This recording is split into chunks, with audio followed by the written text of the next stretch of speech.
ይህ ገጽ ከሙስሊሞች በመጽሐፍ ቅዱስ ላይ ለሚነሱ ጥያቄዎች በሙሉ መልስ የሚሰጥበት ነው። ባያችሁት ጊዜ ሁሉ ለሌሎች ተደራሽ እንዲሆን ላይክ እና ሼር በማድረግ አግዙን። ለቻናሉ አዲስ ከሆናችሁ ደግሞ ሰብስክራይብ በማድረግ ተቀላቀሉ። አብራችሁን ስለሆናችሁ እናመሰግናለን። እስከ መጨረሻው ተከታተሉ። ዛሬ የምናየው ጥያቄ በዮሐንስ ወንጌል ምዕራፍ 1 ከቁጥር 35 እስከ 51 ላይ የሚነሳ ነው። ክፍሉን ገብታችሁ አንብቡት። ጥያቄው እንዲህ ይላል: ናትናኤል ኢየሱስን የእግዚአብሔር ልጅና የእስራኤል ንጉስ ብሎ ለምን ጠራው? መልስ: ናትናኤል ኢየሱስን የእግዚአብሔር ልጅና የእስራኤል ንጉስ ብሎ የጠራው ኢየሱስ እግዚአብሔር ሕዝቡን እንዲገዛ የላከው የተስፋው መሲህ መሆኑን ስላመነ ነው።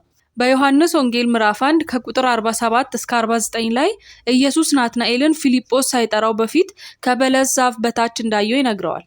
ይህ ከተፈጥሮ በላይ የሆነ ዕውቀት ናትናኤልን አስገርሞታል። ይህም ረቢ አንተ የእግዚአብሔር ልጅ ነህ፣ አንተ የእስራኤል ንጉስ ነህ ብሎ እንዲመሰክር አድርጎታል። የእስራኤል ንጉስ የሚለው ማዕረግ በግልጽ መሲሃዊ ነው። ብሉይ ኪዳን መሲሁ ከዳዊት ዘር እንደሚመጣና የእግዚአብሔርን ሕዝብ እንደሚገዛ ቃል ገብቷል። ስለዚህ ናትናኤል ኢየሱስን የተስፋው የዳዊት ንጉስ መሆኑን እየተቀበለ ነው። የእግዚአብሔር ልጅ የሚለው ሐረግ በአይሁድ አውድ ውስጥ መሲሃዊ ትርጉም ሊኖረው ይችላል። ለምሳሌ መዝሙረ ዳዊት ምዕራፍ 2 ስለ እግዚአብሔር የተቀባ ንጉስ ሲናገር አንተ ልጄ ነህ ይላል። ስለዚህ ናትናኤል በመጀመሪያ ኢየሱስን እንደ መሲህና በእግዚአብሔር እንደተመረጠ ንጉስ አድርጎ እየመሰከረ ሊሆን ይችላል። ሆኖም በዮሐንስ ወንጌል ውስጥ ታሪኩ እየተገለጠ ሲሄድ ይህ ማዕረግ ጥልቅ ትርጉም ይይዛል። ዮሐንስ ኢየሱስ ከእግዚአብሔር ጋር የነበረና እግዚአብሔር የነበረ የዘላለም ቃል መሆኑን አስቀድሞ ለአንባቢዎቹ ተናግሯል። ስለዚህ ናትናኤል ስለ ኢየሱስ መለኮታዊ ማንነት ገና ሁሉንም ነገር ሙሉ በሙሉ ባይረዳም የዮሐንስ ወንጌል ግን አንባቢዎችን ኢየሱስ ከተራ ሰብአዊ ንጉስ በላይ መሆኑን ወደ መረዳት ይመራቸዋል። ይህ በዮሐንስ ወንጌል ውስጥ የተለመደ አካሄድ ነው። ሰዎች የኢየሱስን እውነተኛ ማንነት ሙሉ ጠቀሜታውን በሚገባ ከመረዳታቸው በፊት ስለ እርሱ እውነት ሲናገሩ ይታያሉ።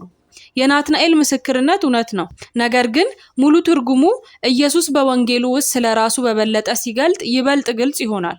ስለዚህ ናትናኤል ኢየሱስን የእግዚአብሔር ልጅና የእስራኤል ንጉስ ብሎ የጠራው የተስፋው መሲህ መሆኑን ስላወቀ ነው።